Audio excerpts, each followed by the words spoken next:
Shall I wait, sir? No, we can start. It's time. Okay, sir. A warm welcome to all. It gives me immense pleasure to welcome you all to day 10 of our enlightening workshop titled Reviving India's Traditional Knowledge Systems to Strengthen Human Capital for the 21st Century. Today's session holds special significance as it coincides with the first anniversary of Rashmivat Edutech Consultancy Private Limited, Coimbatore, a commendable initiative dedicated to promoting India's rich intellectual heritage. On this occasion, we delve into a profoundly meaningful topic, essential futures of Hindu civilization. We truly honored to have with us Dr. Nachiketa Tiwari, professor at IIT Kanpur and head to the Divani Acoustics Lab, a PhD from Virginia Tech, and an industry expert with experience at Post Corporation. Dr. Tiwari is a beacon of knowledge who seamlessly bridges modern science and India's civilizational ethos. As a respected educator and popular NPTEL instructor, his insights promise to deepen our understanding of India's timeless wisdom. We now request Dr. Tiwari to take over the session. Over to you, sir. Thank you. So, first I must thank all of you and particularly Dr. Madnan to invite me to this wonderful event and asking me to talk on this particular topic. So what I'll be talking about is this particular theme, essential features of Hindu civilization, because there's a lot of confusion across the world as to what do we mean by the term Hindu. There's a lot of diversity amongst Hindus, and then because of that diversity, there's a lot of confusion that if there is anything common to all the Hindus. So that was the thought which provoked me to work on this talk and presentation, and I'll be sharing my thoughts about this particular topic. So when I say this word Hindu civilization, another word which also comes into our mind, and that word is nation. So you look at the dictionary as to what is the meaning of this word nation. So can everyone hear me clearly? Yes, sir. Yes. And the slides are also changing, right? Yeah, it's changing. Yeah. Okay, wonderful. So if you look at the dictionary as to what is the meaning of this word called nation, because we say that India is a nation, Pakistan is a nation, China is a nation, Russia is a nation. But what is the meaning of this word nation? First, we should understand it and then see how it applies in context of us. So that is there. So the dictionary says that what is nation? It's a large body of people, and these people have to be united. So if they are not united, then they do not make a nation.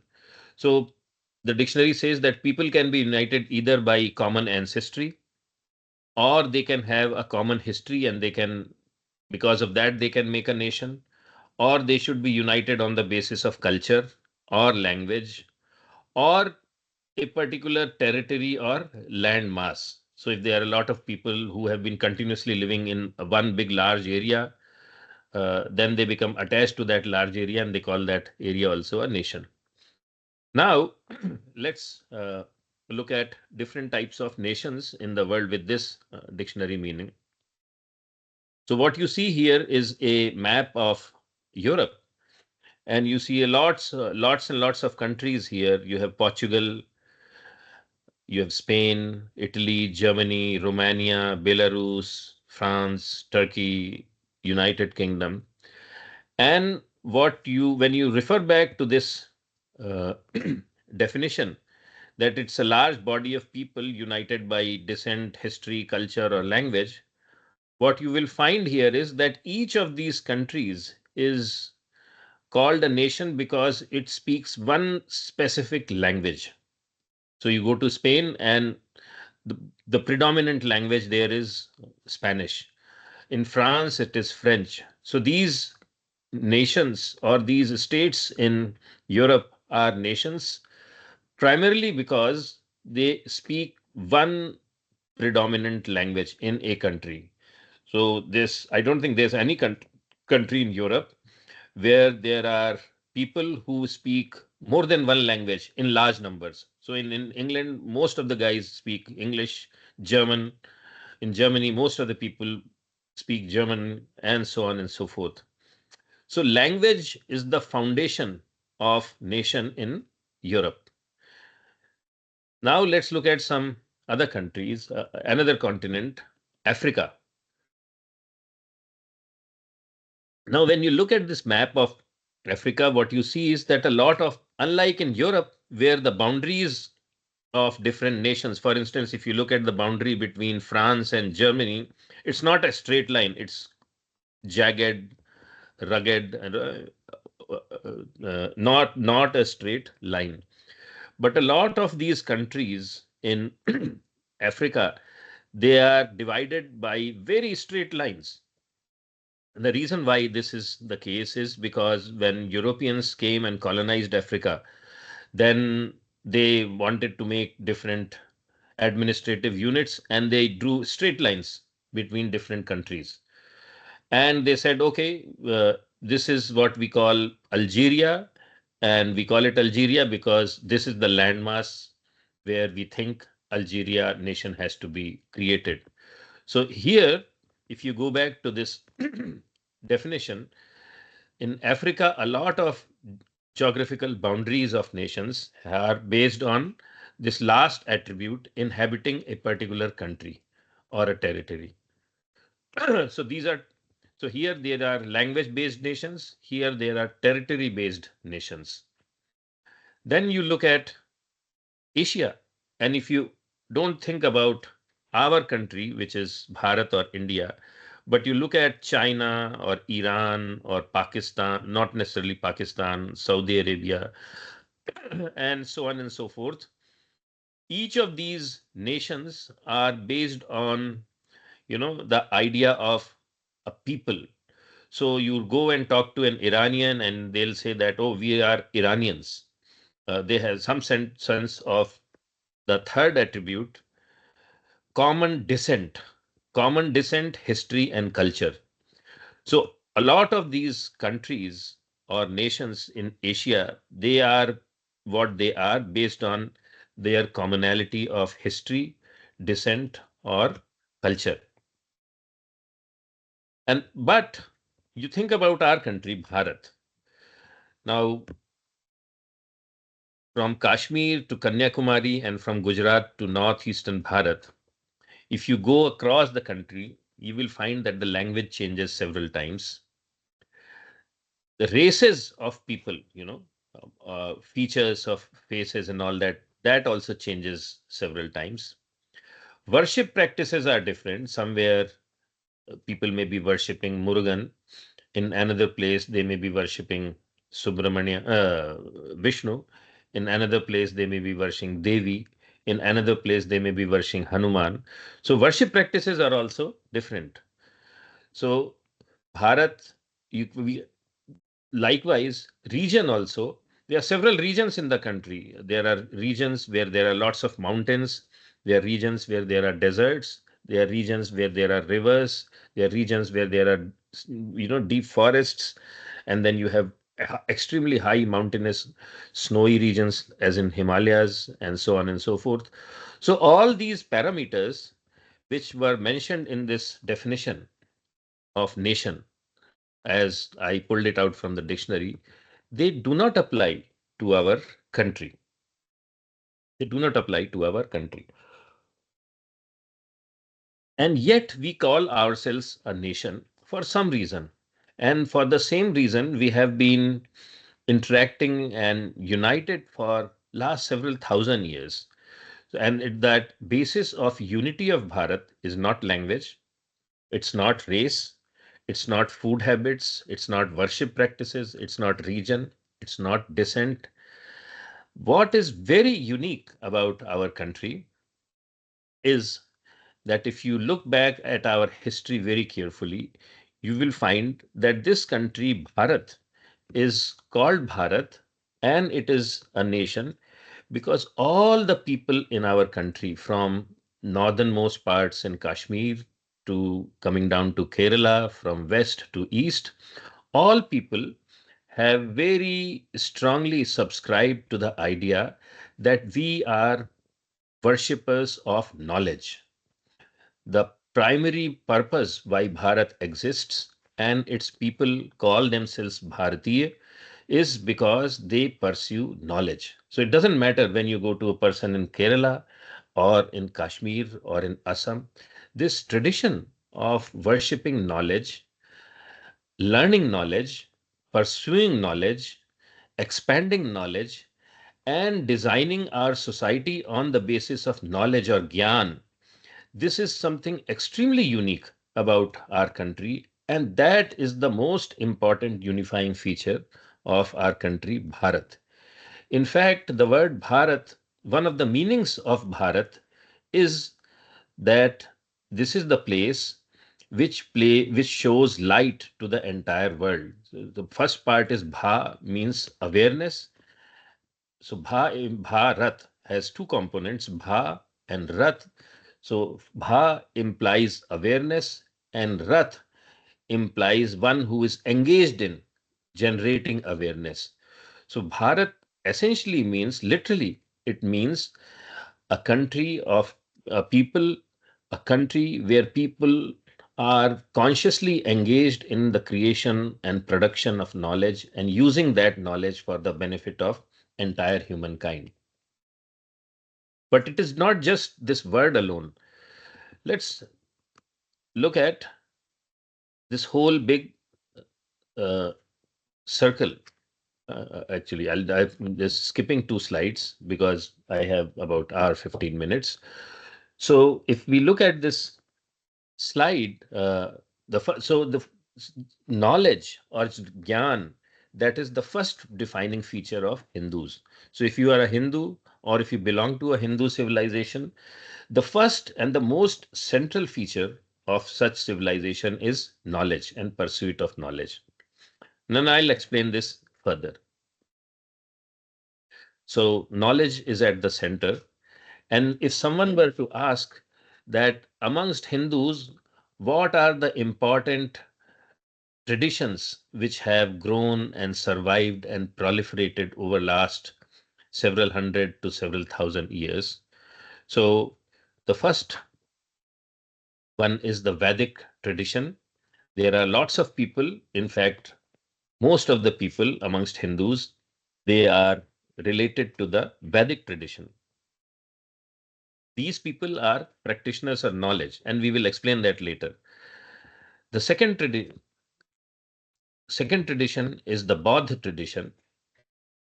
The third important tradition, and these are not all the traditions I'm going to list here, but these are some of the more important from a numerical standpoint, is the Jain tradition. And the fourth tradition is the Sikh tradition.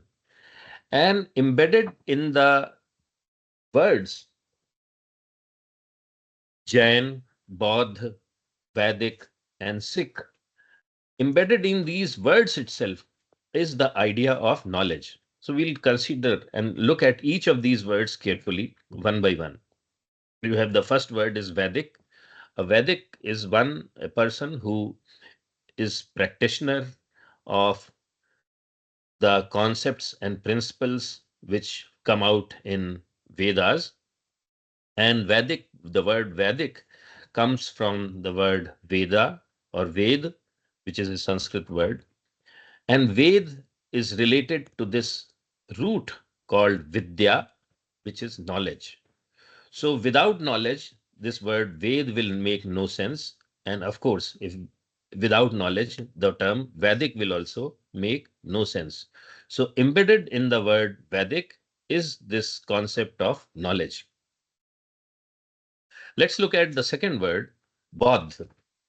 So if you go and explore this term on a little more detail, you will find that the word Bodh is related to the word Buddha, as in Gautam Buddha or Gautam Buddha. And there also, there's this person, Gautam, who had a lot of questions about life. He left his home, explored the whole country, and started trying to figure out what is the central purpose of knowledge of life, and how do you solve most important problems of life. And when he got those answers, his buddhi or wisdom got illuminated, and then this person Gautam became a Buddha. So the so it is knowledge which made Gautam an average person into an enlightened person, which we now known as Buddha. Again, it's related to the idea of knowledge. And followers of this person, not followers of Gautam, but followers of Gautam the Buddha, are called Buddhists or Bodh people. So again, this word Bodh is related to the idea of knowledge. The third word is Jain.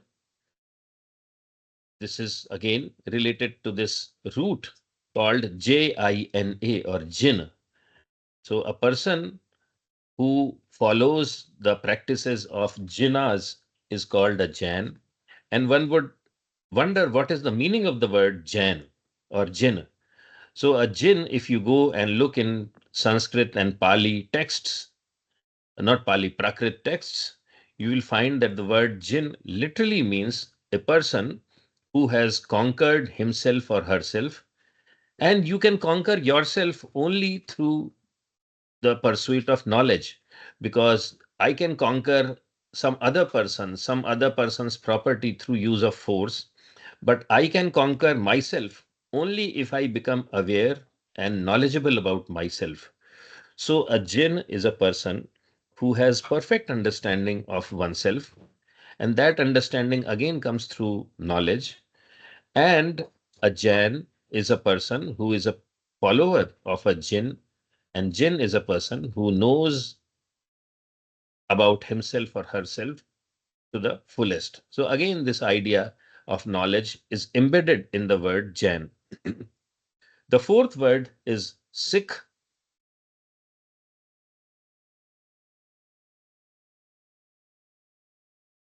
The Sikh relates to the term Shiksha in Sanskrit. There are Sikhs are people who follow the teachings of gurus or Shiksha of gurus. And again, when we are talking about Shiksha, that is education, and Guru, which is a teacher, again, the idea of knowledge is embedded in the word Shiksha and Guru. So again, Sikhs also are practitioners of knowledge, finding what is real knowledge, understanding it, living by it, and expanding that knowledge. So what we find is that amongst Hindus, the Vedic traditions, the Bodh tradition, the Jain tradition, and the Sikh tradition, these are some of the most important traditions. They are all anchored and founded on this fundamental word, Gyan or knowledge. Without this knowledge, or without providing importance to knowledge, the entire Hindu civilization can collapse. And Gyan or knowledge is the most important feature of Hindu civilization. So I'm going to skip this slide. It's a little bit more detailed. Now let's look at some of the important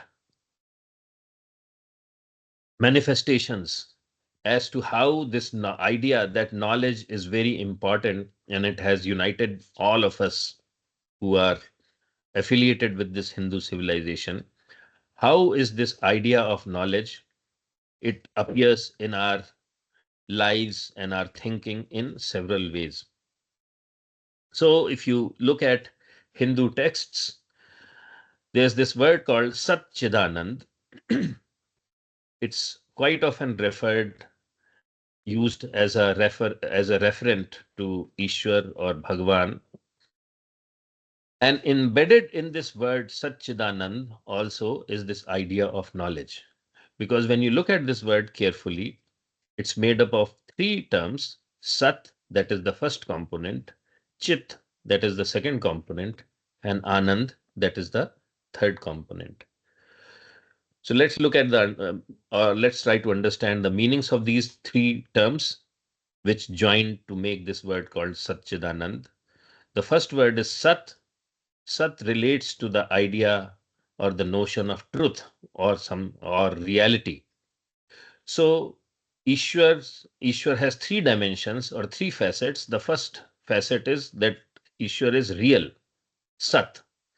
So Ishwar is true, Ishwar is real. Again, when we are talking about reality and truth, this idea of knowledge comes into our consciousness. The second term is Chit, and Chit relates to this notion of awareness. So Ishwar is not only true or not only real, but Ishwar is also aware and full of awareness. In fact, Ishwar is awareness.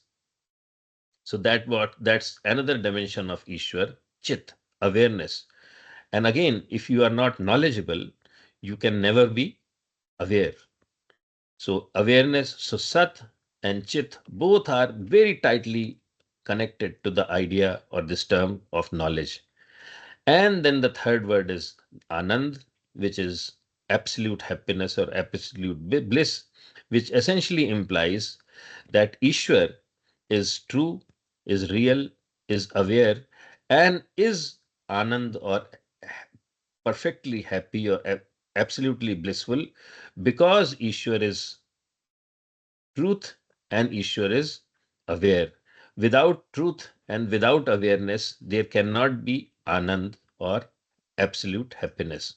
So this very simple or very important word Satchidanand, which is often used as a referent for Ishwar, again reflects or highlights the importance of knowledge in the Hindu civilization. The second example I will give you is how discussions over several thousands of years have been happening amongst Hindus.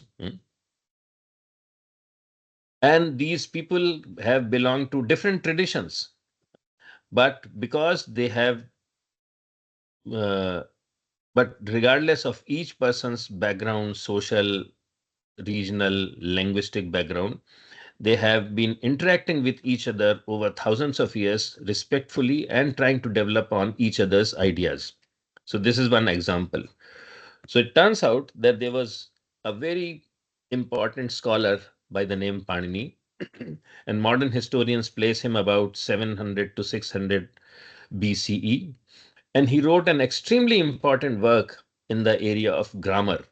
And probably that is the most important work in the area of grammar in the entire world. So he wrote a book by the name Ashtadhyayi. It was written in Sanskrit. And today, a lot of modern computer scientists also use some of these principles used in Ashtadhyayi to create computer programs. So given the importance, now Panini belonged to the Vedic tradition. A few hundred years or about 1,000 years later, because this work was extremely important, a very detailed explanation of Panini's Ashtadhyayi was provided by two Jain scholars. So Panini belonged to the tradition of Vedic scholars, but his work was extremely closely scrutinized and explained by two great scholars, and they were Jain, and they are known by the name of Jayaditya and Vaman. And they wrote a wonderful explanation by the name Kashika Vritti. So you have a Vedic person's, his work is being expanded and explained and respectfully talked about by Jain scholars. And then around at the same time, there's another wonderful Buddhist scholar by the name Jinendra Buddhi. And he wrote another explanation of Ashtadhyayi, and the name of that textbook or that book is Praman Samuchayatika, and he belonged to Tibet. So Panini was living in the area of, people say, Gandhar or of modern Afghanistan.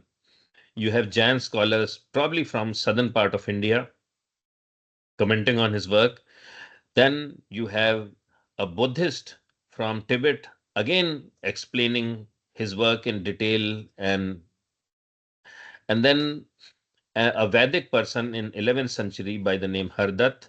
He writes another book based on Panini's Ashtadhyayi, and he was living around in the area of Kaveri River.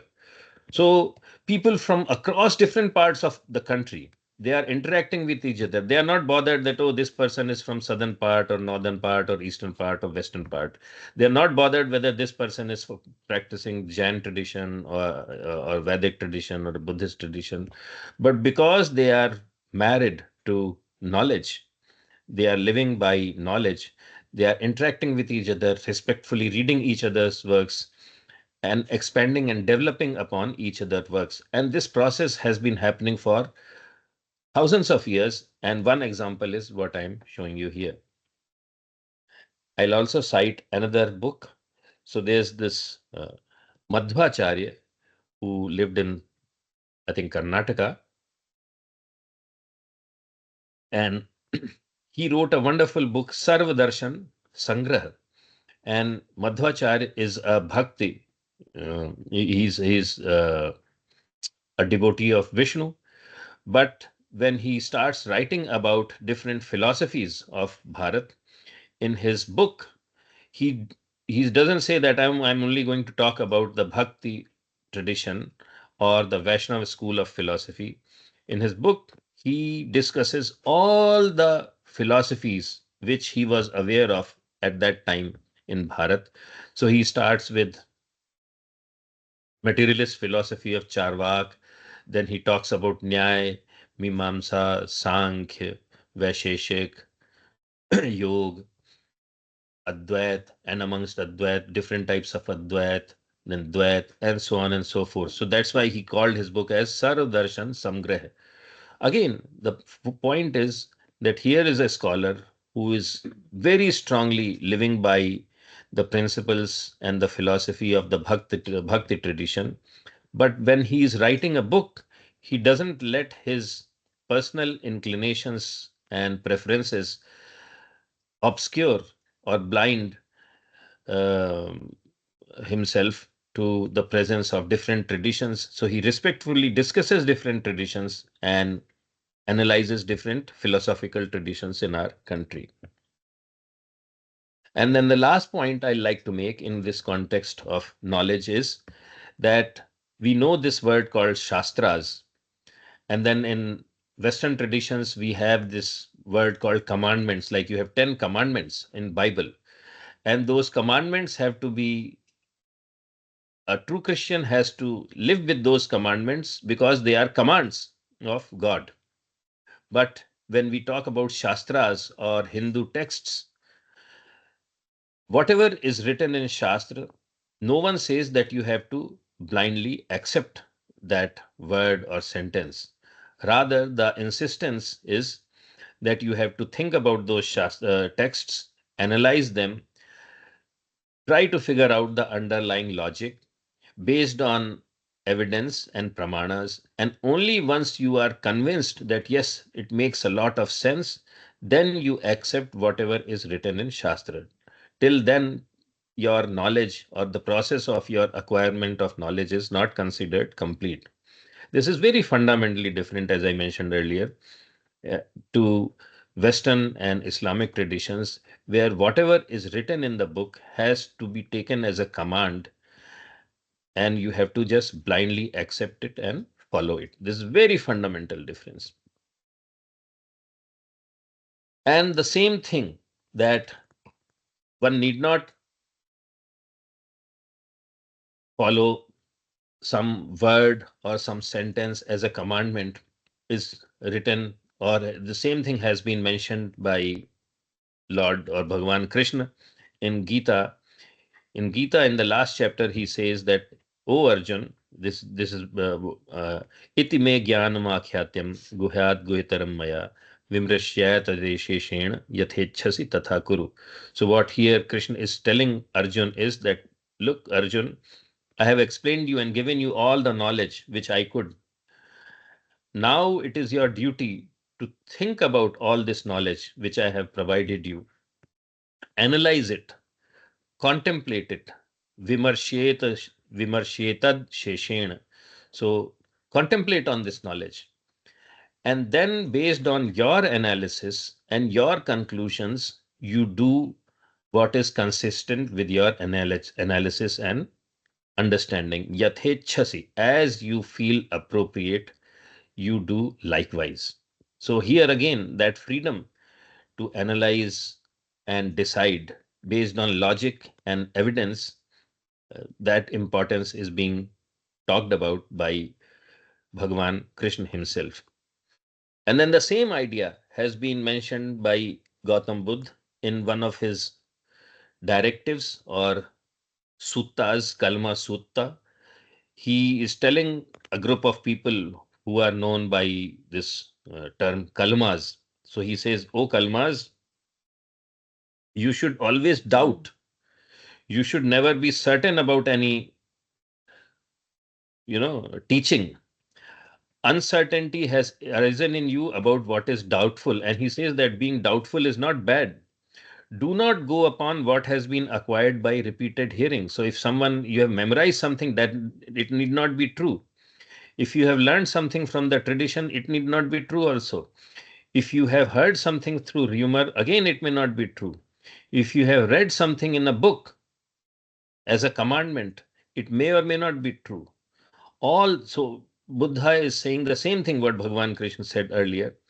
Ultimately, he says that when the monk is our teacher, that is when you yourself understand the truth through your own logic and through your own reasoning and through your own evidence, then Kalmas, you actually learn and know something for sure. This idea that knowledge is extremely important amongst Hindus, this also comes out in a book written by a Persian or an Iranian scholar. He wrote this book during the times of Shah Jahan.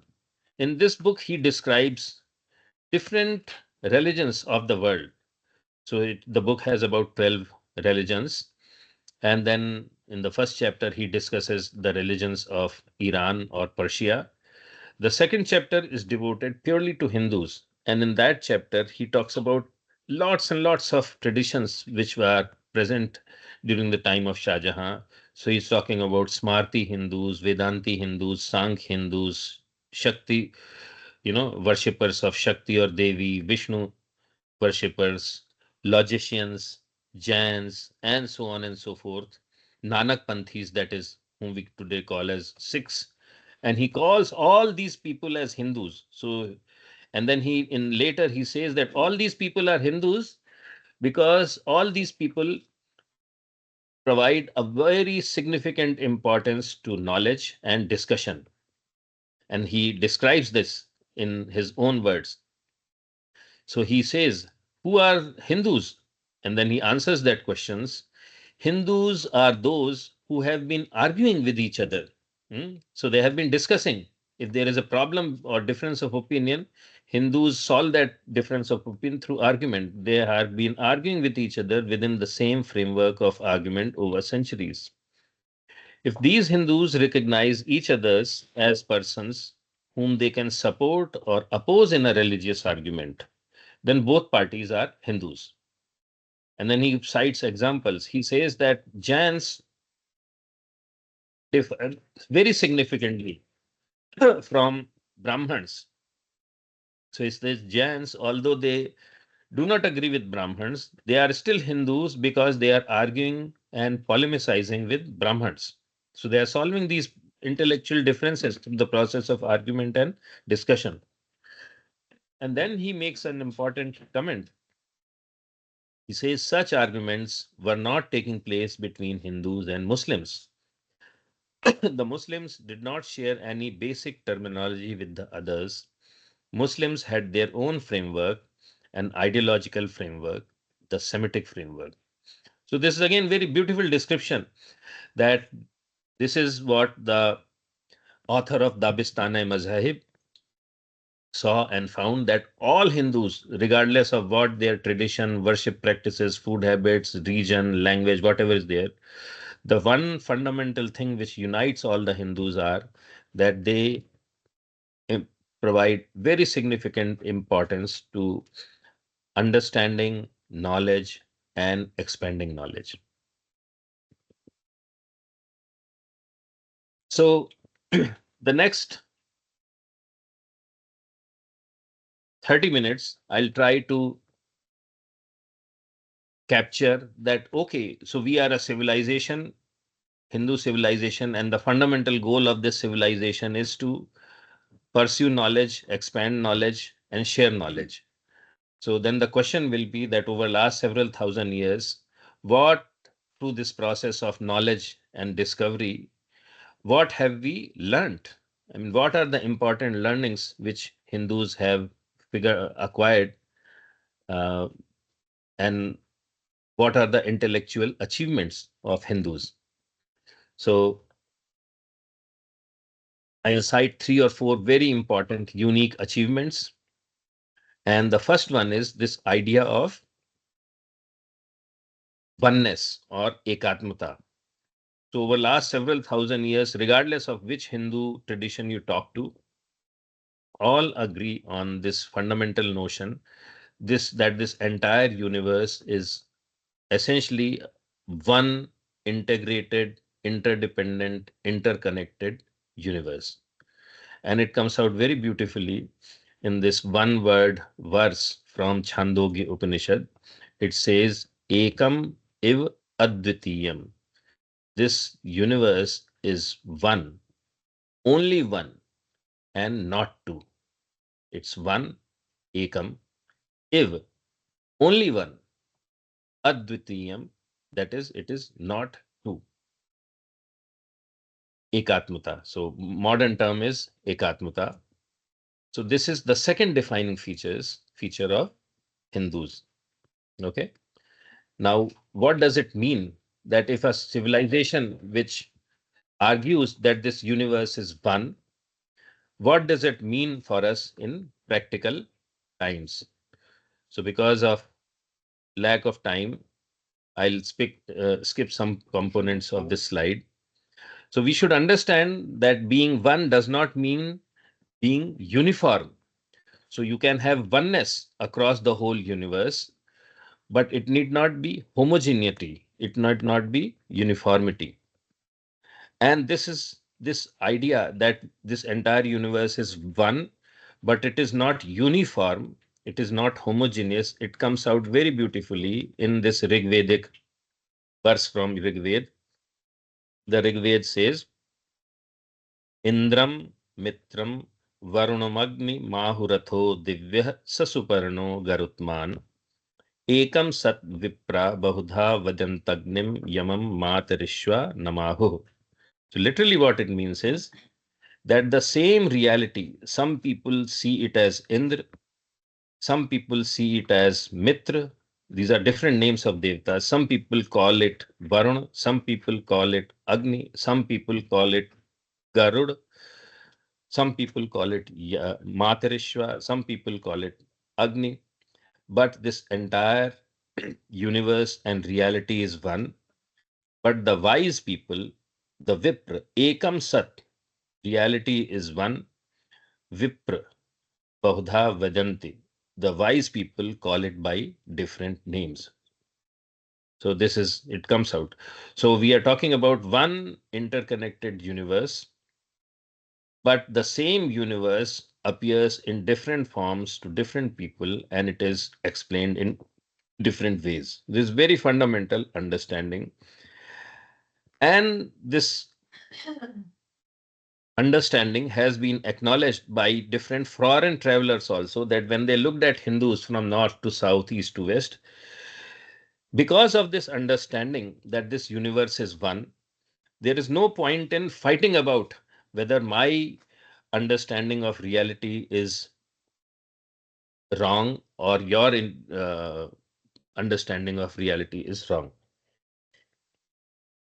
So this is what Al-Biruni, who was a traveler who came to Bharat, he says about Hindus, that on the whole, there is very little disputing, no fights about theological topics amongst Hindus. At the most, Hindus, when they have to fight, they fight with words, but they will never stake their soul or body or their property on religious controversy. So Hindus have never fought, oh, that we should worship this Devta or this Devi and so on and so forth. This is very fundamental thing Al-Biruni is saying. And he's not a Hindu, but he's making this observation. The same idea that because this universe is one, it gets expressed in different ways. So in Mahopanishad, there's this word Vasudhaiv Kutumbakam, that if this entire universe is one, then all at the end of the day, all of us are one big single joint family. And then the same idea comes out in Yajurved. It says Yatra Vishwam Bhavati Ek Needam.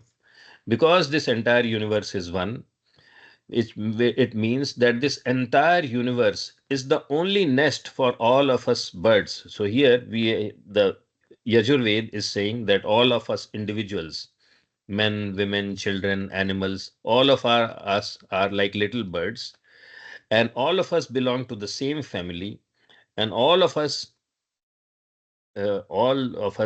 are living in just one single extremely large nest, ek needam. The same idea of ekatmata has been discussed in detail by Bodhas or Buddhists through their principles of Pratitya Samutpad and Indrajal. So because of time, I will not discuss this in detail. The same idea has been discussed by Jains, and this has been acknowledged by several foreign travelers also. So Babar, who didn't have any strong liking for Hindus, he also acknowledges that when you come to Bharat, the attitude towards intellectual differences is very significantly different. He says Hindustan is a wonderful country. Compared with our Muslim countries, it's a totally different world. Then Babar says, once the water of Sindh or Indus, which we know today, once you cross, so you're coming from the west and you cross Indus and enter Bharat, everything is in the Hindustani way, people and horde, opinion and customs. So everything changes. And then a Spanish traveler, he talks about Vijayanagar kings. And he says that describes these kings. He says that every man may come and go and live according to his own creed without suffering any annoyance and without inquiring whether he is a Christian, Jew, Moor, or Hindu. Great equity and justice is observed by all. So this is a Spanish traveler talking about the behavior of Vijayanagar kings. Another traveler, or not traveler, Persian scholar who was in the court of Akbar, he writes about Hindus. The inhabitants of this land, that is Hindus, they are religious, affectionate, hospitable, genial, and frank.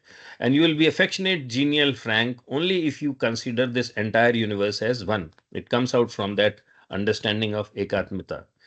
And then he makes an important point. They are fond of scientific pursuits. All Hindus want to figure out what is science. They are inclined to austerity of life. We are not. So he's saying that Hindus are not so much interested in pleasures, but they like to pursue science. They seek justice. They are contented. They are industrious. They are capable in affairs. They are loyal, truthful, and constant. Because truthfulness and constancy can come only if you are worshipper of knowledge. And they one and all believe in the unity of God. He's not saying that they believe in uniform God, but in the unity of Ishwar. Another writer, Muslim writer, says Hindustan is a nice large place where everything is allowed. Now, this can happen only if you believe in Ekatmata, and no one cares or interferes in the affairs of others, and people do as they wish. Huan Sang, which we now pronounce as Wan Chuang, he again talks about Hindus. The ordinary people are upright and honorable. They are faithful to their oaths and promises. In their behavior, there is much gentleness and sweetness. Okay. The other thing is that if you think that this universe and this reality is ultimately one, there's ekatmata, the entire universe is interdependent, interconnected, and essentially one single entity, then it means a lot of things in different ways. It has implications on how we think about gender, how we think about man and woman, how we think about different castes, how we think about diversity, how we think about inclusion, and so on and so forth. So let's look at some of these manifestations. So if I think that this entire universe is one, everyone is interdependent, then there's really no logical way to think that there is some fundamental difference between a man and a woman. Hmm? So, this exactly the same thought is expressed in this verse from Shvetashvatara Upanishad. So, first I'll read it in Sanskrit and then I'll read its translation. The Sanskrit verse says, Naiv stri na pumanesh na chaivayam napunsakah yadyat shariram adatte tene tene sayujyate.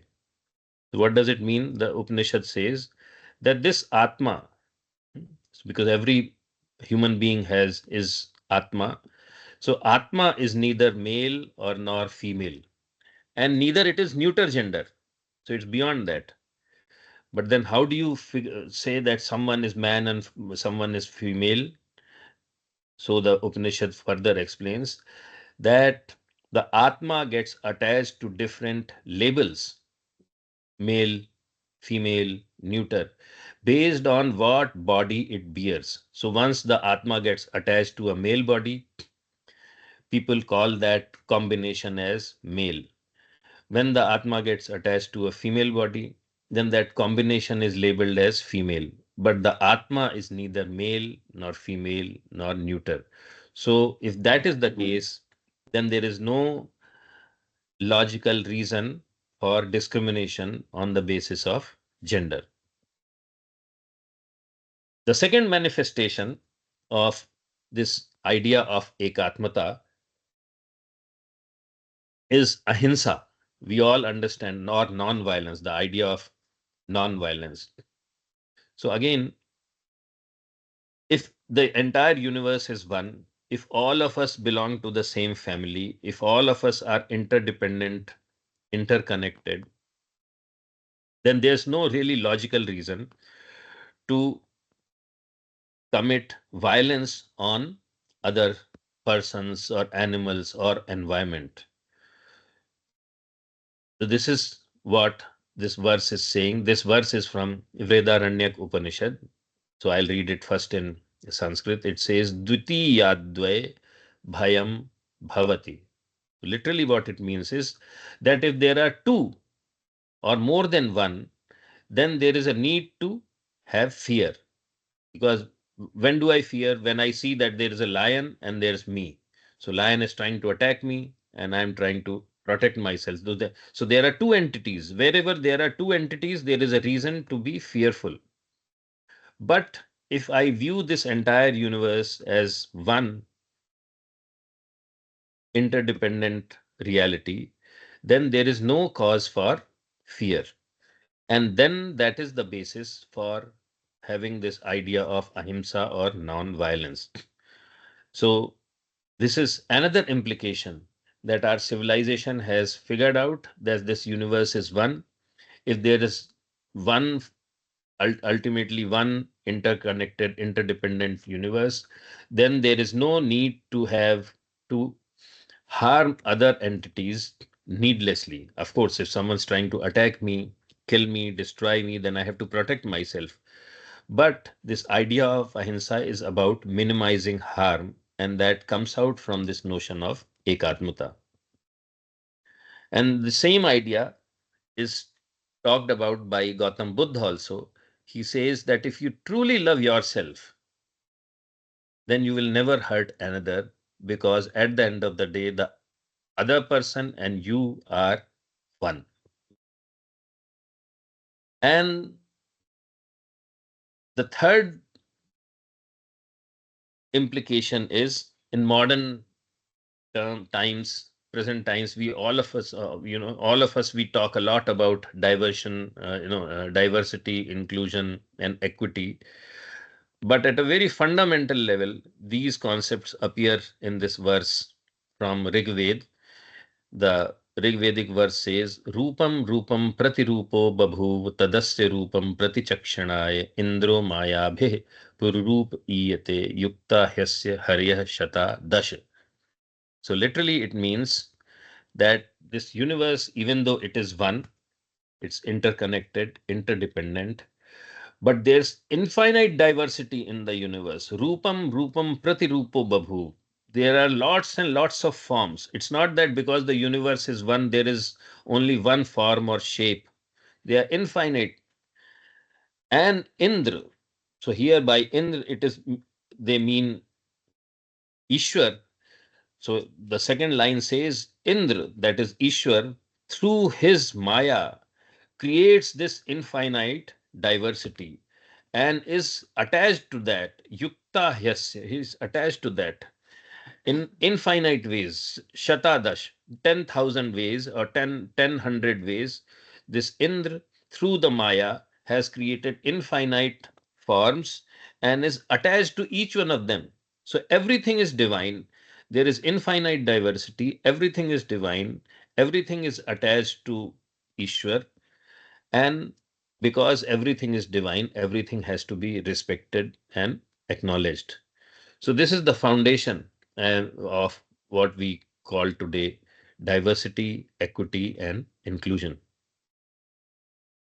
And then another manifestation is that if this entire universe is one, then there is no need for me to destroy environment, and I have to respect and not only protect it, but also respect and revere the Prakriti. And it is for this reason when we cross a river, we respect it, we worship trees, we worship mountains, we worship rivers, we worship air, we worship everything in the universe, because everything in this universe is a manifestation of the same divine one reality. So I'll skip this slide because of time. So we have talked about two features. One is knowledge is an essential feature of Hindu civilization. The second feature I talked about was ekatmata. The third important defining features of Hindu civilization is this principle of karma. So if this entire universe is interconnected, then whatever happened in past is also connected to the happenings of present, and whatever is happening today will also influence whatever is going to happen tomorrow. So that is this idea of karma, that you cannot get rid of the fruits of what you did in the past. Whatever I did in past, the fruits of that will come to me either today or tomorrow. This is the fundamental notion underlying this karma siddhant. And it comes again out of this idea of ekatmata, because we are not only connected in space, but we are also connected in time. And because we are connected in space and time, whatever action we do, that is kriya, and whatever the fruits of that action are going to be, they are indivisible. It cannot be that I do something today and the fruits of it will not appear later. The fruits will appear for certain. It's just that that is the way this entire reality works. So together, action and fruits, when you take them together, they are called as karma. Hmm. The other thing is that every individual has three aspects. So Jivatma, here essentially it means every individual being. So what does every individual being do? Essentially, every individual being does three things. First is he or she desires. So when I desire to speak, I desire to eat food, I desire to drive my car, I desire to go and teach. This is ichha. And to fulfill that desire, I do some actions. So that is kriya. And in process, I also learn about the universe, and that is gyan. So this is another facet of karma. So this is from a theoretical standpoint. But then this ichha, that is desire, kriya, that is action, and gyan, that is knowledge, they are all interrelated. And this is what is talked about in this Brihadaranyaka Upanishad. It says that the self or the Atma is identified with desire alone. First, it desires. When it desires, then it says, oh, I want uh, a million rupees or 10 lakh rupees. So first the individual desires, and then it makes a determination that I will get these so much amount of money. It resolves, and then it tries to figure out how to reach that objective. So it tries to work hard. What it resolves, it works out. So it tries to achieve that objective either in good ways or in bad ways. So what it desires, it resolves. What it resolves, it works out, and it works out, it attains. So this is how the human system works. And at the fundamental level, everything starts from desire or calm. So this is another important. And the circumstances are made by actions. So when we have a desire, we try to achieve those desires, and though that work, it creates the circumstances, and based on this circumstance, the nature and the universe keeps on evolving. So related to this notion of karma, this is from Bhagavad Gita. Another understanding which we have developed is that I can act, because when I desire, I try to fulfill that desire through actions. So I have a right to act, but I may not be entitled to my desired fruits, because whenever I act, the consequences of it are not only influenced by my own actions, but by other actions also. So, for instance, suppose I'm going from my home to my office and I'm driving a car. So, I am driving my car very nicely, correctly, I'm following all the rules, but there is no guarantee that I may reach my office, because the consequence of my driving action doesn't depend only on my driving, but also on the driving habits of all other drivers on the road. So I may be driving perfectly fine, but some other person, maybe he is drunk or his car becomes bad and he comes and hits me and I die. So I have authority over what to do and what not to do, but the consequences of my actions are influenced by not only my actions but by actions of several other entities in the universe. So this is another important feature of our uh, civilization. And because I have to bear the consequences of the actions, for that reason there is bondage and rebirth. So this is the fourth defining feature of Hindus. So cause, desire, is the root cause of bandhan. So you have in this entire chain, you have desire. Desire leads to bondage. Bondage leads to karma. Karma leads to undesired fruit, unrealized fruits. And if fruits are unrealized, then there is rebirth. And I'm just going to skip this slide. And the fifth defining feature.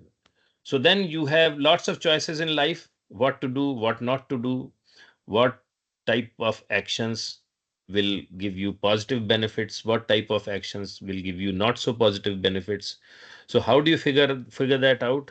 So that is through following of dharma, which is the fifth defining feature of Hindus. So we have looked at what are the earlier four features: importance of knowledge, notion of ekatmata, the notion of karma, the notion of bandhan and moksha. And this is the fifth defining feature of Hindu civilization, which is dharma or dharma.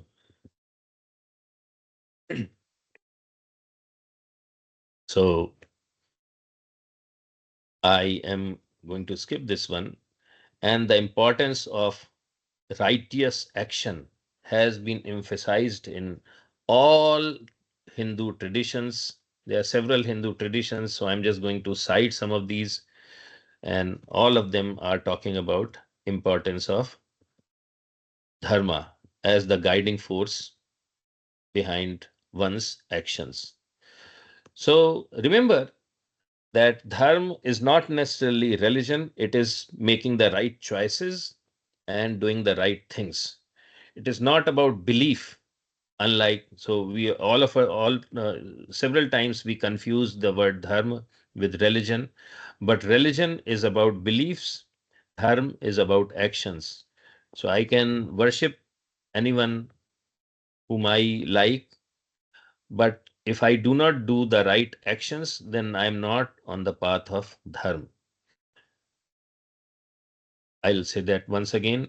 Dharma is more or entirely about actions and not so much about beliefs. And the same idea as to what should be done and what should not be done has been explained by different traditions in our country. So the first column is about how do you practice dharma. So there's a prescription provided by Manusmriti. Then again, the emphasis has been on dharma has been provided by Gautam Buddha for people who ascribe to his teachings.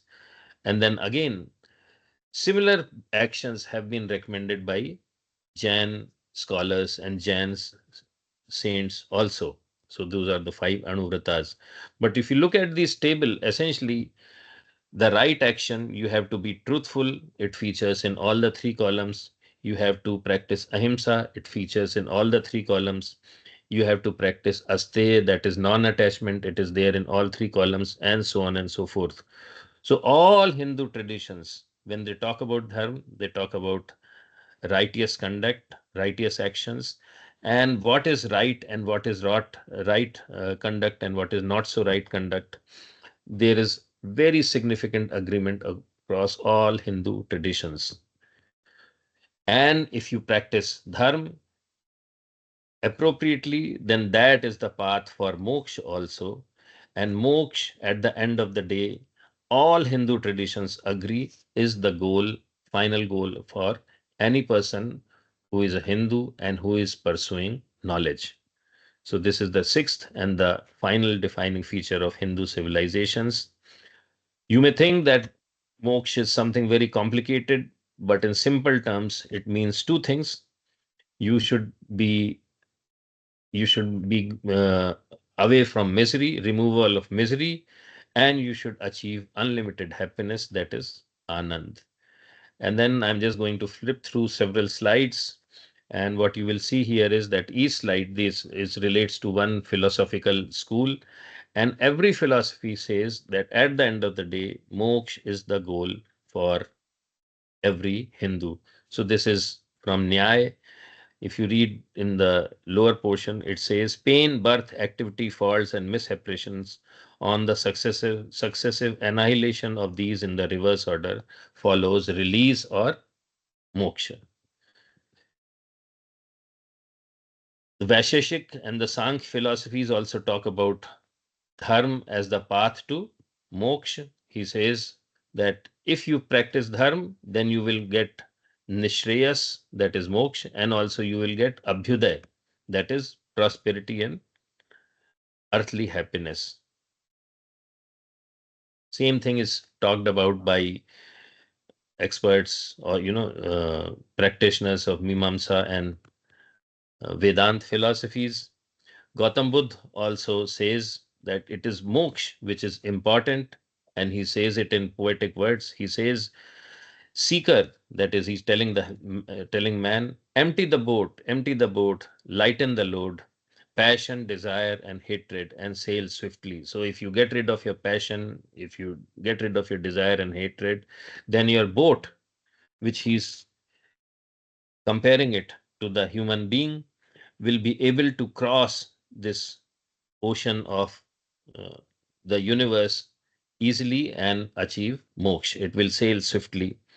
And then he says, throw overboard attachments, all the attachment, and then you will obtain nirvana or moksha. And once you obtain nirvana, he's saying that you are going to live in joy without possessions like the shining ones. Even Ayurveda talks about the importance of moksha as the final goal of life. The same is talked about Arthashastra. So ultimately, he says that Vigyanen Atmanam Sampadayet, that is, moksha through right knowledge, your Atma will become a Jit Atma, that is, it will be victorious and achieve moksha. It will become Sarvartha Sanyujyet, it will be attached to the universal consciousness. Shukra Nitisar, another important work in our Hindu tradition, talks about the importance of moksha as the most important, goal of life. Even Natya Shastra also talks that if you practice Natya Shastra correctly, then sooner or later you will be on the path of moksha. So this is what I wanted to talk about today. We have about 5, 6, 7, 8, maybe minutes, and I hope you liked my presentation, you found it to be useful, and if there are some questions, I'll be happy to answer those to the best of my capabilities. Thank you.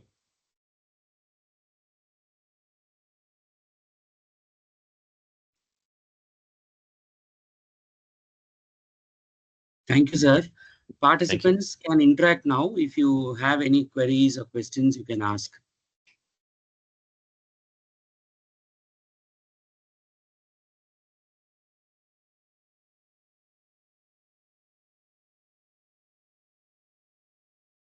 Yeah, please go ahead. Yeah. Thank you for the wonderful and integrated presentation, as well as your discussion in detailed knowledge topics. You told and concluded as moksha being our ultimate goal in across disciplines and uh, knowledge traditions, as well as learning paths. We have the 64 arts in our tradition across Bharatavarsha, and each of it is aligned to this higher objective of moksha, or do you feel that there are certain arts which are of higher possibilities, those alone are in alignment with this? Please let me know your input, sir. So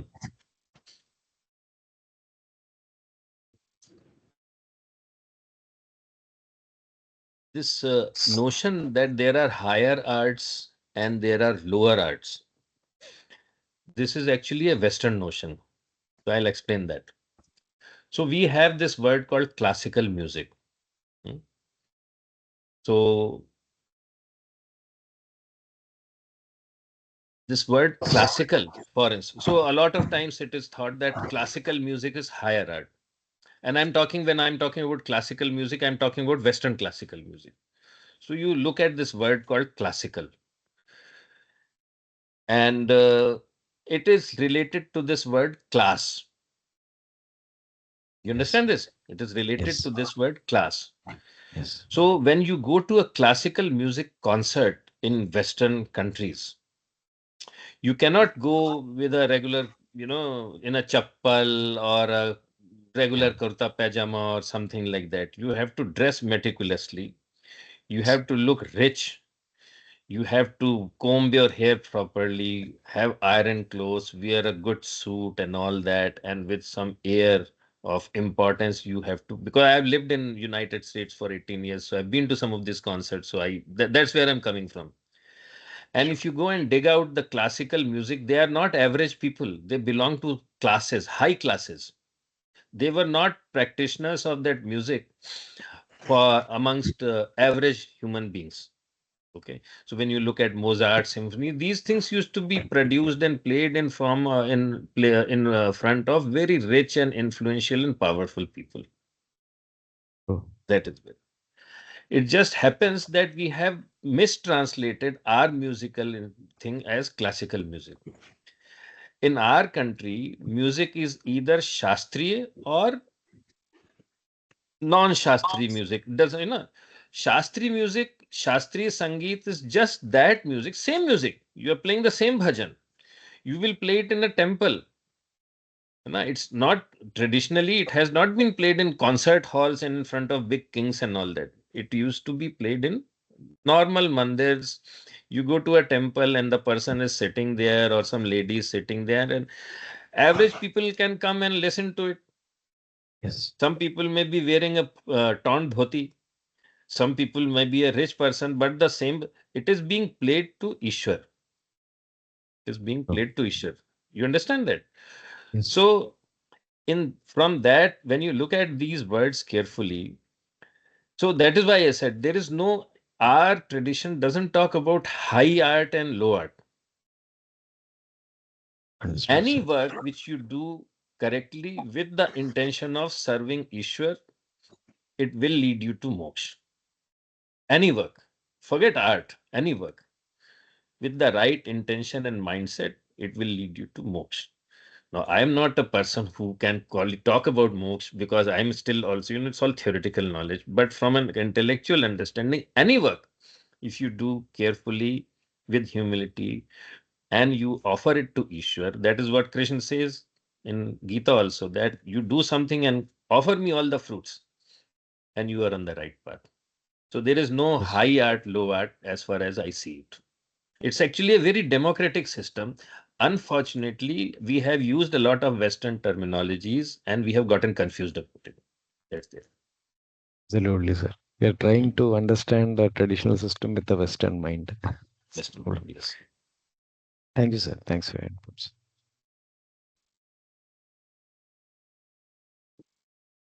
Any other questions? Sir, I have one question. Karma and karma yoga. Now, Yeah. will those lead to the same? I mean, if one is aspiring for moksha, Hmm. karma and karma yoga, how both these can help a person to attain moksha? Not by going into different varnas of life. So without taking sannyasa, how, like what will be the influence of karma and karma yoga on the path of moksha? Yeah. So again, this is all theoretical because I mean, the real answer can come from someone who has achieved that state because that person has actually experienced that. But from a conceptual and a theoretical standpoint, in simple words, what it means is that when you do perform any action, and of course, when you perform action, the aim is to achieve something. If there is no aim, you will never do anything, right? All actions, they are born out of desires. They are born out of desires.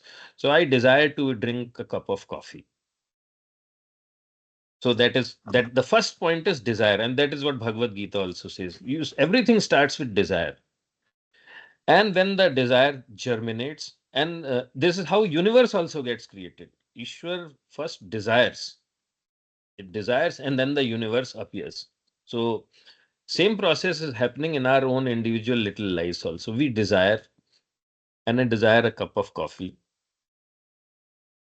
and to achieve that, then I do some action. So the expectation is that I'll get a cup of coffee or I'll make money or whatever.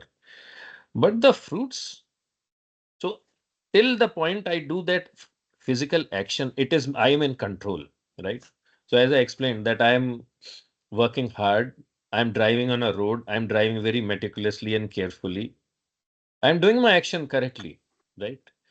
But it could happen that a truck driver bangs into my car and my car gets destroyed or I get injured. At that point of time, I did my job correctly, but the fruits are not in my control. Fruits of the actions are never in my control because the fruits of the action depend not only on my actions but on actions of a very large number of actors in the universe, right? A very large number of actors. Some lightning can also happen and I may die. So getting attached to the fruits, thi- thinking that you try to get a fruit is fine. Working towards that goal is fine. But getting happy or getting sad when the fruit comes and presents itself upon us, that is the source of bondage. That, oh, I didn't get this, then I get frustrated. Or, oh, I got this, then I get accelerated. And then so in both the cases, then my future actions get influenced by my past actions. So getting attached to the fruits that, oh, this happened or this did not happen, and then you get frustrated or you become either happy or you become miserable. That creates bondage. So if that attachment becomes less and less, and that comes through practice, then that solves a lot of problems. That is essentially Karma Yoga. So and Krishna says that in his Bhagavad Gita, that becoming unduly happy, unduly excited, or unduly miserable based on what kind of fruits you get, that creates problems. And people who don't get excited in both the situations, whether something great happens, whether something not so great happens, this is called samyak buddhi. Samyak buddhi. So when you have that type of way of looking at things, then you progress in that direction of karma yoga. And again, it is a question of practice. You understand it conceptually, but then you have to practice it. You have to practice it. And how you practice it is mentioned in Gita also. You avoid certain foods, you contemplate, you think about certain things, and so on and so forth. And then you practice it and slowly get better at it. So that is it. That is what I think I understand. Thank you, sir. Thank you. Thank you. Thank you.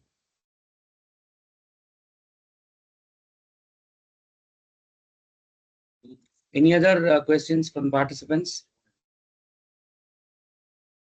Yeah, Professor, I'd like to ask one question. Sorry, in between, I was out of the meeting because of some disruption. Professor No problem. Nachiketa Tiwari, wonderful the way you narrated. बहुत ही अच्छे से stitch किया आपने content really. Honestly, I was at 5:30. I was in a class. I brought my students to your session. To be honest, I did that. It was also online, the NPTEL. Now, Thank you. after this, one thought was coming, Professor, that our whole culture, obviously 4 centuries back, has been so rich. Why are they not translating that, the information, in the younger generation so that unrest in society, per se, for religious matter, can be reduced? Right now, not only in the country, the world is facing this challenge, but the Bharata has been so rich.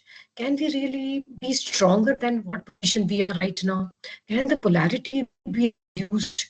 Because once we grow up at higher education, I'm sure you may not disagree, things are a little late. But at the school level, at the even younger level, do you think that we can do some commendable job? कुछ राय दें आप अपनी आप, please.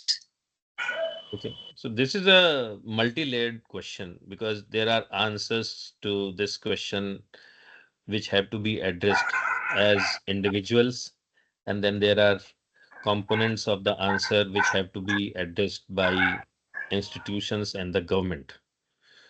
So both the layers are equally difficult, or I will not say difficult, require thought and hard work. Indeed. So as True, true. individuals, we are parents or we are relatives, and we look around and we interact with our children. It's, I think, the responsibility of parents to make our children aware of what we think our dharma and civilization stands for. So if we do not do that at an early age, and we do not provoke that curiosity and that love, essentially more than curiosity, that love and affection for a tradition which is glorious and very useful. More than glory, it's very useful, practical, and it makes us better humans. You know, if we do not inculcate love and affection for that tradition, then it will not help. True. So as parents, I mean, and the way to do it is, first we have to become aware of what we Exactly. think, This is what I was and then thinking. only Parents once we themselves may become, not know yeah. much. So first we have to learn about it ourselves. And in that context, I'll just say one thing, that a Ji. lot of understanding, if we try to develop through English textbooks or English texts, we will fail. We will fail miserably. I don't think there is any good book which will help us achieve that.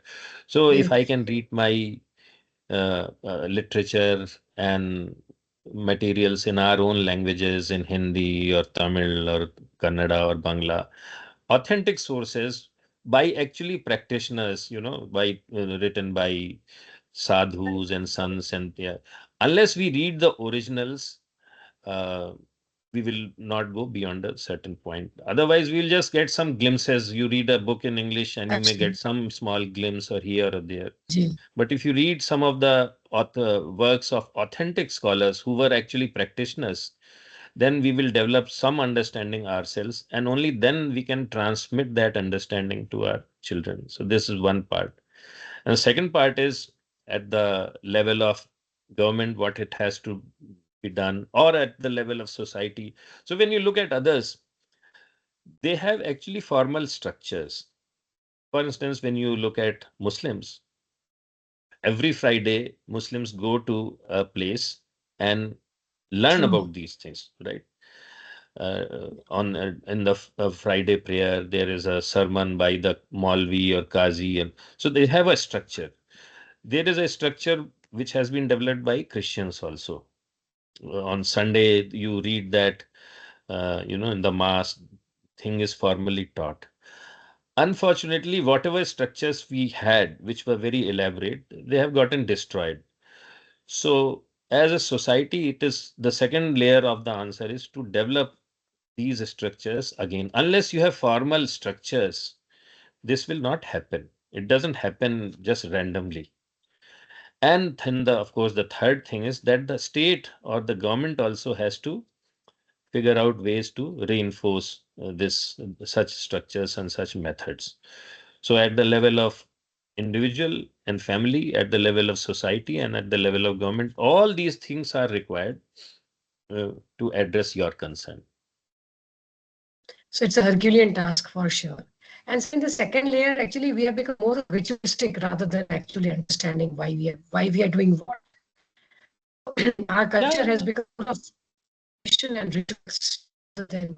Do you yes, agree? but Do you see? the rituals can give you pathways, because once you do some, you can call them quote unquote rituals, they provoke some questions in your mind. Because if you don't do True. anything, then nothing gets provoked in the mind. So you go to a mandir every week, you sit there, you see something happening, then that will provoke some questions in the mind, right? If you Right. don't have any practices, so I'm just sitting in my classroom, how do I get triggered to ask all sorts of interesting Right. questions? So So yeah, so they have rituals some with meaning and reasoning is purposes. far better rather than These only being superstitiously ritual, perhaps. I'll give you one example. I'll give you Ji. one example. So there was this Kumbh, and people call it religious tourism. See, again, I mean, how you look at the words, and that Right. context, what these rituals mean. So people call it religious tourism. There's a word which has become very popular nowadays. And I was just reflecting upon it, religious tourism. So it relates to this word tour. So you go around, so I can go to Himalaya and I'm doing tour, I'm going to a desert. So this is one more tour. But then the Hindu word, and I do not know what it is called in Tamil, but in most Indian languages, it is called Tirth. Tirth. Yeah. What is it called in Tamil? Can someone say? Tirth. Tirth. I think Tirtham. Tirtham. Am I Tirthayatra. right? Tirth Tirtham. Yatra. The same thing, right? It's a very good, beautiful word. Tirth is related to this word tir, bank. The edge of a river is tir. Edge of a river is tir. So this, you have to cross this river. You are on this side of the river and you have to cross this river to the other side. So the process of crossing from one side to the other side is tirth. So you are on this side, your goal is to get moksha, and you have to this cross this river of this world and worldly attachments and all this tirth yatra. So the moment, so again, this word will come into your consciousness when you do a tirth yatra. Do it. You do, Very and good. then you learn about it and you say that I'm not doing religious tourism, I'm going for a tirth. So you have to learn those words, understand the meaning of those words, do that activity, and then you will probably learn a little bit more, and then you will have more questions. So that is the context in which, quote unquote, these rituals, they become useful, very useful tools. Thank you, sir. Very nice. Thank you. Thank you.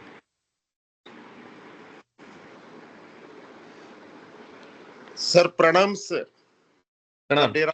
Pranam, sir. Dear organizers, forgive me due to my network problem. I could not join yesterday. And Professor Nachiketa, sir, Madan, sir, and Madam Pratima, Madam, all for you, pranam, sir. And though I could attend for some few, sir, short time only, sir, I'm a very active participant, sir, and I'm a history lecturer also. I coach for civil services, sir. Your lecture, though I have a very short version, is wonderful, sir. And Thank with you. my small observation, let me say you, sir, this is the word ekatmata you have said, that is unfortunately changed by these leftist scholars as nationalism, and they slowly inculcate into our blood that we don't have any ekatmata in our ancient and medieval times. Only these Western scholars has introduced, and they are the people responsible for our independence through our Indian national movement, like that. So that I can connect you, sir. These are all the beautiful things expressed by our great academicians and as well as great sons of Mother India, and Sri Aurobindo Ghosh, Sri Lala Lajpat Rai, Sri Bipan Chandra Pal, and Sri Balagangadhar Tilak, through their extremist ways, how they defined Indian nationalism with the ideology of Swami Vivekananda and Swami Dayananda. How beautiful, and your lecture has touched me, sir. Thank you very much for a wonderful lecture, sir. Wonderful lecture, sir. Thank you, organizers, and sorry for unable to join because I'm not in my place and just I'm in my native. There is a network problem, sir. That's why I could join through my mobile. And sir, for a small submission, sir, Tirtha Yatra. So as we are in discussion about Indian knowledge system, sir, Tirtha Yatra is what you said is exactly true, sir. In ancient times, sir, if we observe, all Tirtha Yatras are near river streams only, sir. That's why even this day, from Kashmir to Kanyakumari and Dwaraka to Assam, wherever we go for pilgrim centers, bale or murmura, which is sold, sir, today that is actually taken as prasada by adding some jaggery and some dal, whatnot, sir. But it is according to our textbooks, sacred scriptures, sir, that is to feed the small creatures in that pond, actually, so that through Tirtha Yatra, once again, environmental protection and keeping the nature also. That is the Tirtha Yatra, sir. Today, unfortunately, sorry for this submission, people taking some other Tirtha and going for Yatra, that meaning is entirely changed, sir. I'm sorry. So many people are bothered about other Tirthas and temple Tirthas, sir. Thank you very much, sir. Thank you very much, sir. Thank you very much, sir. Namaskar, sir. Thank you very much. Thank you. Thank you, sir. Thank you, sir. Thank you, sir.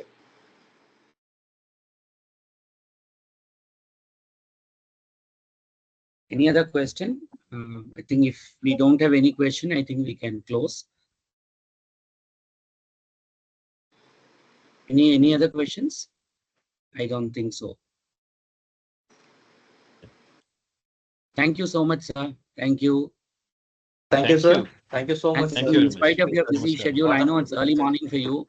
Thank you so much. It's a pleasure Thank you. hearing to you again. Sir. Thank you. Thank you. Thank you for Thank the you, wonderful sir. session, sir. Thank you, Thank sir. you. Thank you. Namaste. Dhanyawad. Thank you, sir.